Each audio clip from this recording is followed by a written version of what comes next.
तो हमने पहले सिमिलर सेट के बारे में डिस्कस किया था, अब हम फाइनाइट सेट के बारे में डिस्कस करेंगे।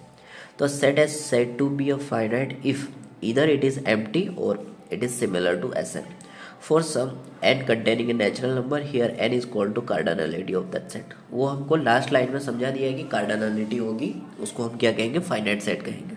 मतलब इसमें क्लियर कह रहे हैं कि वो एम्प्टी होना चाहिए और it is similar to Sn, ठीक है। So the cardinality of any set x is denoted by card, मतलब कार्ड से हम डिनोट करेंगे ऑफ x, और दूसरा हम क्या कहेंगे, कार्डिनलिटी ऑफ x, मतलब इस मोड को लिख देंगे, ठीक है। अब आते हैं हम इनफाइनाइट सेट के ऊपर, ठीक है। तो इनफाइनाइट सेट क्या होगा, तो a set which is not finite is called infinite set. इसकी डेफिनेशन है कि कोई भी सेट फाइनाइट नहीं होगा, मतलब कि या तो एम्प्टी नहीं होगा या कोई भी फाइनाइट सेट नहीं होगा, उस सेट को हम क्या कहेंगे, इनफाइनाइट सेट कहेंगे। जैसे कि एग्जाम्पल a इक्वल्स टू 5 है, ठीक है।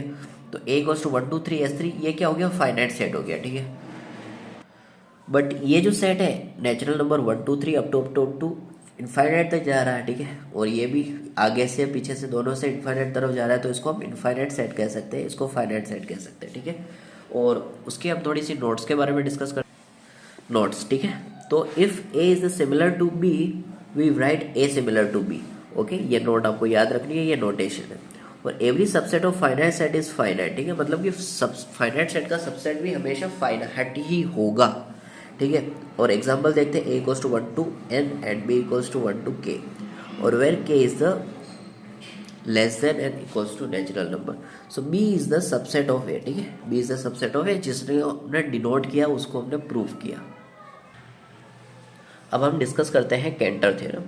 सो there can not exist onto map, मतलब surjective from any set from its power set, उसको हम कैंटर थ्योरम कहेंगे। कैंटर थ्योरम मतलब कि कोई भी ऑन टू मैप एग्जिस्ट नहीं करता from the set of its power set, ठीक है। तो देखो a इक्वल्स टू 1 2 3 और उसका पावर सेट में 8 एलिमेंट्स होंगे, वो 8 एलिमेंट्स इस तरह से है, ठीक है। तो उसके अंदर कोई, तो उसका जो वेन डायग्राम है इस तरह से 1 2 3 और 0 1 2 3 1 2 एंड 1 2 3। सो तो इसमें हम देख सकते हैं कि कोई एलिमेंट्स है वो बचे रह रहे हैं जिसकी प्री इमेज एग्जिस्ट नहीं कर रही है। एग्जिस्ट मतलब कि इमेज नहीं मिल रही है। सो जिस तरह से f of x equals to y मिल गया और इमेज, और उसको हम प्री इमेज ऑफ एक्स कहेंगे। ये हमारा मेन कैंटर्स थ्योरम है। तो यहाँ पे हमारी सेट थ्योरी कंप्लीट होती है। थैंक्स फॉर वॉचिंग, बाय दोस्तों।